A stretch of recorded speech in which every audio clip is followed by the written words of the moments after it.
Olá! Hoje no Mundo Político, um olhar sobre os números da violência no campo e os desafios da reforma agrária no Brasil. O relatório mais recente da Pastoral da Terra mostra um aumento de 95% nos assassinatos por disputas em áreas rurais e territórios indígenas no país. A ocorrência de conflitos e de registros de trabalho escravo também seguem em escalada, e o tema terá de ser enfrentado nas campanhas eleitorais de 2022. Eu vou conversar com o coordenador nacional da Comissão Pastoral da Terra e mestre em História, Carlos Lima. Bem-vindo, Carlos.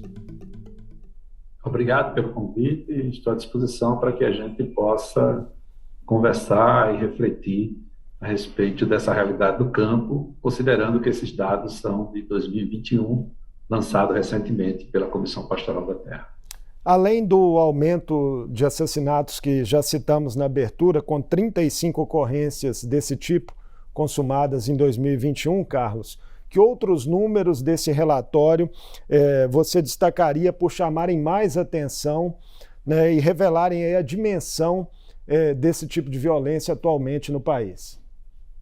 Olha, a questão da violência no campo, quando a CPT trata, ela considera a questão dos conflitos por terra, os conflitos por água e os conflitos trabalhistas, né? Se a gente considerar esse universo dos conflitos, nós vamos ter envolvidas de forma direta nos conflitos quase 900 mil pessoas.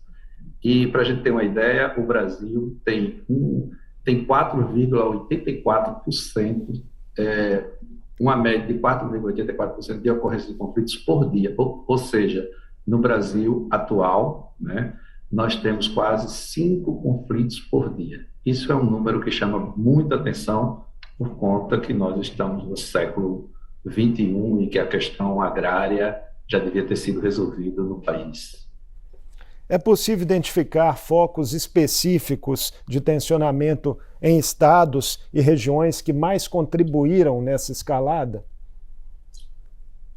Pegar a questão da Amazônia Legal, lá está concentrado essa questão dos conflitos, né? Para a gente ter uma ideia, por exemplo, dos 35 assassinatos ocorridos no país em 2021, 28 ocorreram na Amazônia Legal.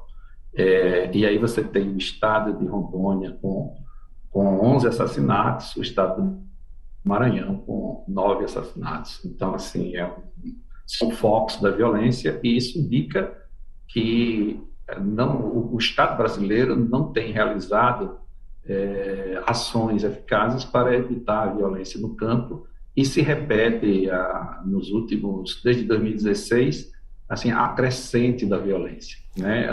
Aqui e acolá um número baixa ou sobe, mas a gente vê uma série histórica de que o conflito permanece no campo e muitas vezes localizado, e aí na questão da Amazônia Legal é muito forte. Se você tem uma ideia, nós tivemos 49,49, ou seja, quase 50% de ocorrência de conflitos por terra na chamada Amazônia Legal. Também os conflitos por água chegaram a 40,78%. E o número de conflitos trabalhistas, 54, são 54 casos, dá 31,95%. Ou seja, a Amazônia Legal, a área de extensão do agronegócio, a disputa por terras indígenas, o garimpo ilegal, tem feito da Amazônia assim, um espaço de conflito permanente e uma tendência de crescimento desse conflito. E a ausência do Estado, né, sobretudo em pontos extremos dessa região, é um problema histórico, né, em todos os níveis. Sim. E muitas vezes o Estado brasileiro se apresenta como conivente dessa realidade. E se a gente pegar o atual governo, nós temos um crescimento muito grande dos conflitos no campo. Você pegamos como demarcação o governo Dilma, você tem em torno de 1.350 conflitos. Aí no Temer você tem 1.500 conflitos. No governo atual do Bolsonaro você tem quase 2.000 conflitos. Então é muito forte a quantidade de pessoas envolvidas atualmente, 903 mil. Assim, é muita gente envolvida no conflito quando a gente considera, quando a gente faz um corte por governo, né? E o governo atual, por não fazer a demarcação, por querer liberar as terras indígenas para a prática do garimpo, por colocar para a sociedade que não existe desmatamento na Amazônia, isso são fatores que vão crescendo e, de certa forma, vão apoiando ações ilegais de quem vê na Amazônia um espaço territorial a ser conquistado e desconsidera a existência dos povos originários e das comunidades. Daí surgem os conflitos e a Amazônia se torna esse espaço de disputa muito grande e de uma violência muito grande contra as comunidades, contra os povos e também contra a natureza. Além dessas questões que você já colocou, Carlos, durante a campanha de 2018, o então candidato à presidência Jair Bolsonaro chegou a classificar o MST, o Movimento dos Trabalhadores Rurais Sem Terra, de grupo terrorista. Ao assumir a presidência em 2019, de fato, houve uma paralisação aí nos processos de desapropriação e tem também a política armamentista. Tudo isso somado leva a crer que o poder público como um todo tem dado grande contribuição a essa tragédia que se sucede ano a ano? Considerando que o Estado brasileiro nunca se ocupou de fato de realizar a reforma agrária, porque nós tivemos oportunidades históricas, né, de realizar a reforma agrária e de reconhecer as áreas dos povos originários e também a demarcação das terras quilombolas. Nós tivemos a mudança do Brasil de uma monarquia para uma república, era uma oportunidade histórica que o Brasil teve de realizar a reforma agrária, não fez. Nós tivemos a questão do fim de uma ditadura, uma nova Constituição, e no papel até se admitiu realizar a reforma agrária, se discutiu a função social da terra, mas, no entanto, ela não foi praticada, ela não faz parte da política agrária do Estado brasileiro.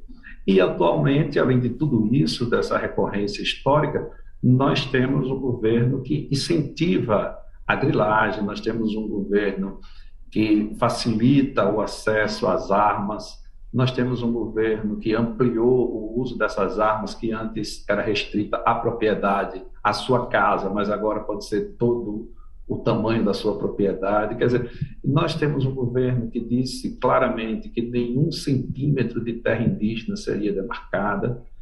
Nós temos um governo que aproveita de uma guerra para colocar que é preciso explorar a questão do garimpo nas terras indígenas, né? Quer dizer, esse garimpo que é praticado de forma ilegal em terras indígenas e área de proteção, o governo quer regularizar.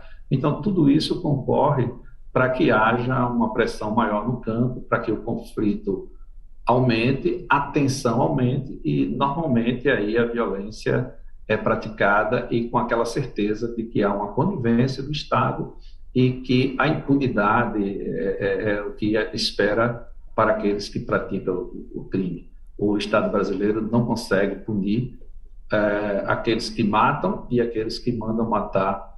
Então, é muito complicado. E o crime muito forte também contra a própria natureza, né? O desmatamento, a queimagem da floresta. Então, assim, são ações que realmente hoje encontram uma proteção ou uma declaração de que pode fazer essas ações ilegais que o Estado brasileiro não vai se mexer, não vai punir, não vai fiscalizar. Isso nós temos muito claro com o desmonte do INCRA, com o desmonte do IBAMA e de outras áreas que eram responsáveis pela fiscalização, que, de certa forma, inibia essas ações ilegais. Agora, a sensação é que tem uma declaração de que tudo pode no campo brasileiro. A categoria mortes em decorrência de conflitos no campo, Carlos, não inclui os assassinatos, no relatório da CPT, mas vítimas em consequência do problema. As explosões de casos no território indígena Yanomami, por exemplo, têm relação direta com a expansão do garimpo ilegal que já alcança mais de 200 hectares naquela terra? Sem dúvida. O governo brasileiro não consegue, não quer inibir essas ações dos grileiros, dos garimpeiros, e que agem de forma ilegal nas terras indígenas. E para a gente ter uma ideia, foram 101 pessoas, 101 indígenas e Yanomamis que sofreram morte em consequência. Eu posso aqui, para simbolizar essa violência contra esses povos, 2 crianças que foram dragados. A draga que trabalha no garimpo ilegal sugaram essas crianças e essas crianças morreram.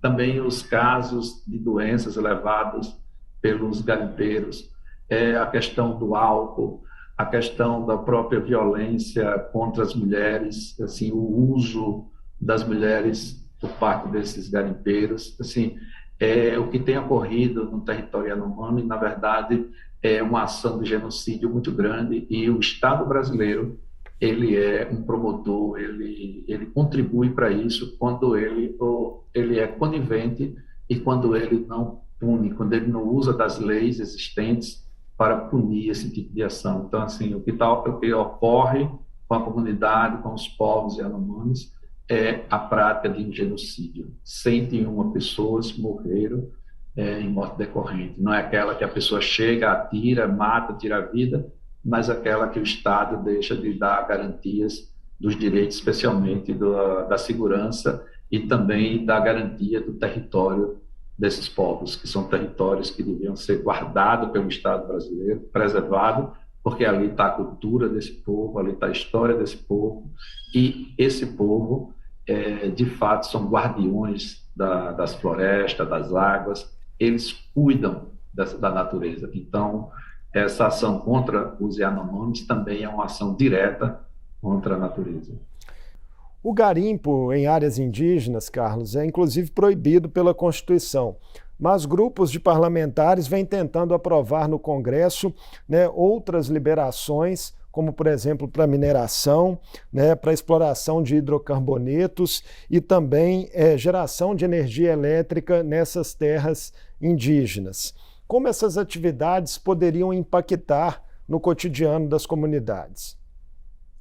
De certa forma, essas atividades já ocorrem, talvez, num grau menor, e essa questão da legalização dessa situação através da Câmara de Deputados, através do Senado, ela ocorre, na minha opinião, como um projeto que quer tomar as terras, os territórios dos povos indígenas, e que a melhor forma de enfrentar os povos indígenas é levar para dentro da comunidade situações tanto de violência, contra as mulheres, estupros têm ocorrido, a questão da fome, a contaminação dos rios, o peixe, que é o principal alimento da maioria das comunidades, hoje com uma carga muito alta de mercúrio. Recentemente, uma pesquisa aponta que 75% da população de Santarém está contaminada com mercúrio.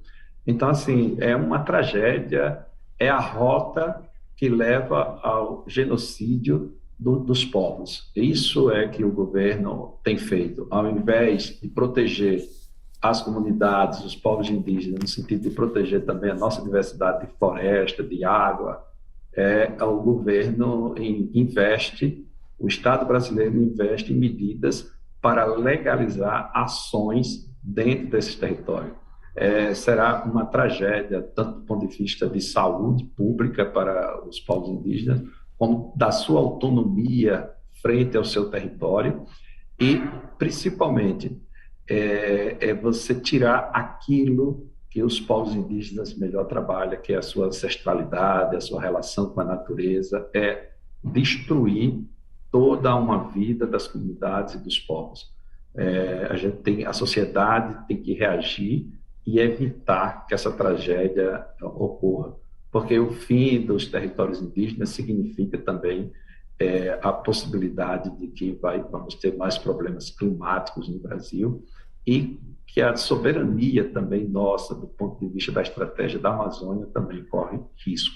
Então, nós entendemos, somos contra essa rota de acabar com a liberdade, com a autonomia, com a ancestralidade dos povos. Vai ser uma tragédia. Carlos, o fato da maior parte dos mortos em conflitos no campo no Brasil serem indígenas, trabalhadores sem terra e pessoas LGBTQIA+. Né? Isso significa que preconceitos enraizados na nossa sociedade ainda precisam ser muito duramente combatidos? Olha, nós temos uma prática recorrente da violência, né, contra os povos, contra as comunidades.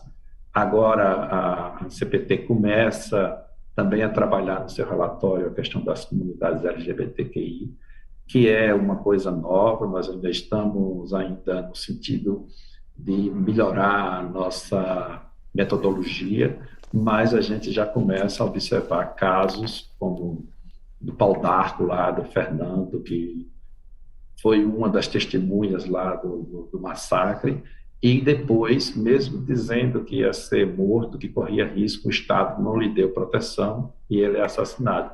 Então, assim, esse caso nos trouxe a discussão para que a gente, de fato, começasse a incluir e ver a melhor metodologia para essa questão das comunidades LGBTQI+.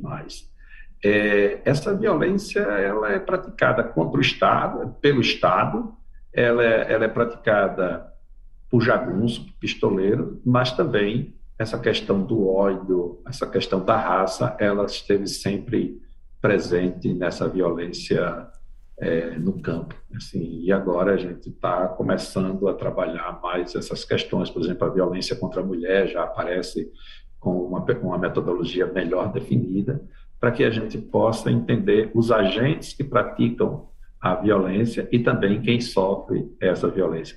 Mas, de fato, se a gente observar que estamos no século XXI, que nós temos um Estado democrático de direito, assim, ocorrer 35 assassinatos no campo brasileiro é uma tragédia. E o ano já de 2022 também já começa também com a crescente da violência. Nós temos já registrado em torno de 15 casos.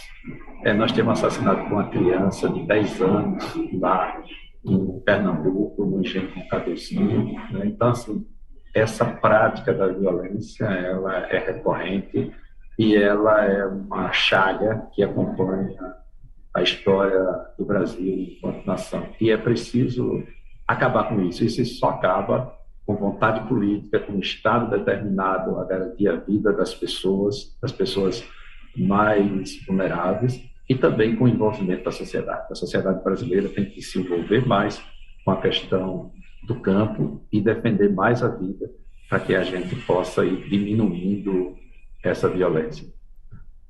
No último dia 17 de abril, o massacre de Eldorado dos Carajás completou 26 anos. 19 sem-terras foram mortos naquele ano de 1996, né, em uma ação da Polícia Militar para desbloquear uma rodovia no interior do Pará. E após quase 3 décadas, há feridos que vivem com sequelas e que nunca tiveram reparação. O episódio e seus desdobramentos é simbólico da dificuldade que a justiça brasileira ainda tem de lidar com questões de julgamento e punição a pessoas com poderio econômico elevado? Olha, eu sempre digo que a reforma agrária é uma questão do Estado, e quando a gente fala Estado, a gente também está entendendo o Poder Judiciário. E é uma prática de não punir quem comete assassinatos, e muito menos quem encomendou esses assassinatos. A proteção a quem manda matar no Estado brasileiro, ela é enorme. Por isso que a certeza que matar índio, matar sem terra, matar poceiro, matar pescador, matar ribeirinho, é a certeza de que a impunidade vai prevalecer. Diante dessa certeza, a violência só cresce, né? Porque o Estado não se ocupa, de fato, em combater a violência. Não tem outra forma de combater a violência no campo que não seja realizar, de fato, uma reforma agrária que dê garantia das famílias serem assentadas e ter políticas que garantam a produção, de demarcar as terras quilombolas, de titularizar as terras indígenas, de garantir território a essas comunidades. Se você não garante territórios a essas comunidades, a violência vai sempre ocorrer, porque grupos visam essas terras, visam esses territórios por uma questão de lucro. E o lucro acima de qualquer coisa, acima da vida, acima da natureza, acima da tradição. é isso que temos que evitar. Enquanto o Estado não se ocupar, de fato, em realizar a questão agrária, de resolver a questão agrária brasileira, nós teremos violência e mais violência no campo do Brasil. O relatório da CPT também revelou que o número de resgatados da prática de trabalho escravo mais que dobrou no campo no último ano, 2021, com aumento de 76% dos casos. Por que, na sua visão, Carlos, é tão difícil superar essa prática no Brasil, né, quando o agronegócio brasileiro aí bate recordes seguidos, né, de produtividade? A contradição começa já na questão da produção, né? Se produz tanto commodities e você tem 19 bilhões de pessoas passando fome no Brasil. É uma contradição enorme. Isso é fruto do sistema, é a prática do agronegócio, é a sua raiz, que é commodities, é plantar, produzir para a exportação. Se a gente fizer a comparação, em 2020, temos 96 casos, né, de trabalho escravo. Em 21, 169 casos. E aí, quando a gente vai para o número de trabalhadores e trabalhadoras resgatados, nós passamos de 810 resgates para 1.726. Então, assim, é um aumento de mais de 100%. O que é que a gente vê? A gente vê que o atual governo não investiu em fiscalização. O atual governo, ele trabalhou para tornar os órgãos de fiscalização órgãos inoperantes, né? E aconteceu também com o Grupo Móvel, com a fiscalização, assim, a dificuldade do pessoal fazer o trabalho. Tem muita gente com muita capacidade, muita gente comprometida, muita gente querendo sanar essa distância entre o que se passava no Brasil, que escravizou pessoas, para o Brasil atual. No entanto, não há, por parte do Estado, a vontade de realizar isso. E essas pessoas que estão no Grupo Móvel fizeram, ano passado, assim, fiscalizações, fizeram mais fiscalizações, né, correram atrás de mais casos e libertaram mais pessoas. Mas a gente tem informação que, se de fato a fiscalização ocorresse como deveria, esses casos seriam 4, 5 vezes, com certeza, maior do que o que nós estamos apresentando.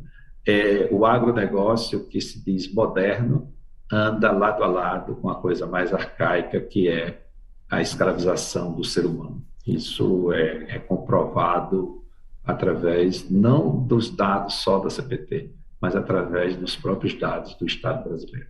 As punições legais previstas para esse tipo de prática, né, associada ao trabalho escravo, seriam insuficientes, deixando aí uma sensação de que o crime pode compensar na exploração da atividade econômica? Agora, com a flexibilização das leis trabalhistas, o que é que se tem utilizado? Eu terceirizei, eu não sabia que ocorria essa prática, então, assim, você, de certa forma, legaliza, porque houve a flexibilização, e você não é responsabilizado, porque você não está na ponta, né? Você terceirizou esse serviço. E também, assim, quando ocorre a chamada lista suja, né, que impedia de realizar algumas transações econômicas, principalmente com países europeus, isso tinha um peso muito grande, mas tem uma luta do governo atual de evitar o uso dessa lista, né? E muitas vezes o fazendeiro que é reincidente, ele não é punido. Por exemplo, a Constituição diz que a prática de trabalho escravo, essa terra deveria ser destinada à reforma agrária, e não se faz isso, né? Então, tem aquela multa, muitas vezes é aplicada a multa, é pago a multa, mas uma punição maior, que seria exemplar, tipo colocar as terras à disposição da reforma agrária, isso não existe no país. Então, assim, há uma prática recorrente, principalmente quanto mais distante dos centros, quanto mais de difícil acesso, isso ocorre, né? E atualmente tem muito essa prática de dizer que terceirizou, e aí não tem uma responsabilidade jurídica pela prática do trabalho escravo, análogo ao trabalho escravo. Diante de todo esse contexto social e político que nós conversamos na entrevista, Carlos, qual a expectativa da CPT em relação ao debate dessas questões agrárias, especificamente nas eleições de 2022, que já estão aí em curso, né, com as agendas dos pré-candidatos e manifestações dos mesmos? Nós estamos conversando com as organizações do campo, e inclusive estivemos reunidos logo após o lançamento do Caderno do Conflito, num seminário contra a violência no campo, e nós estamos lançando uma campanha nacional permanente contra a violência no campo, contra os povos das águas, da terra e das florestas.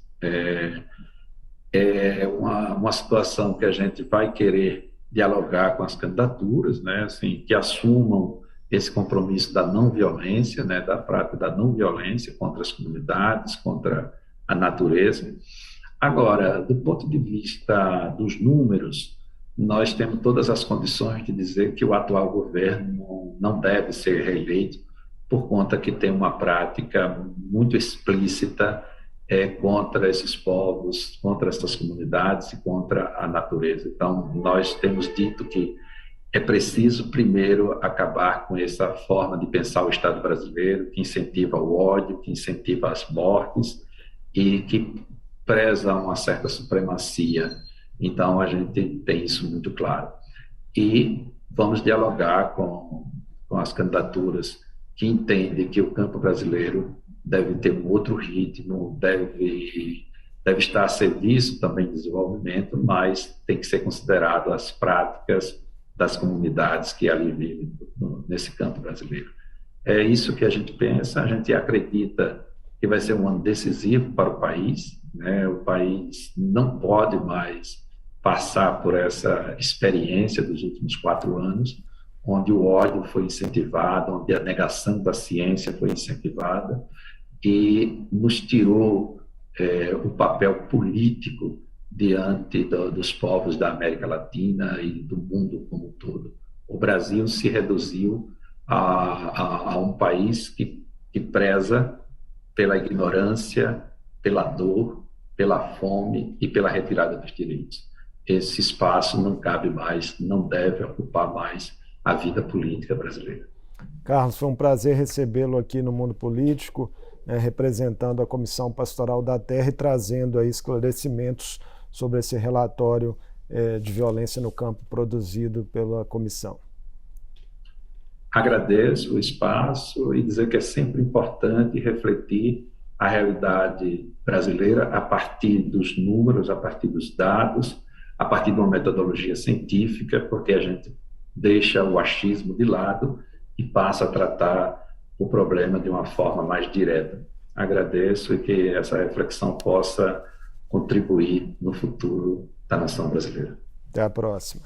Eu conversei com o coordenador nacional da Comissão Pastoral da Terra e mestre em História, Carlos Lima. Falamos sobre a escalada da violência no campo no Brasil, as pressões sobre comunidades tradicionais, os desafios da reforma agrária e as perspectivas de debate destas questões nas eleições de 2022. O Mundo Político fica por aqui. Obrigado por nos acompanhar e até o próximo programa.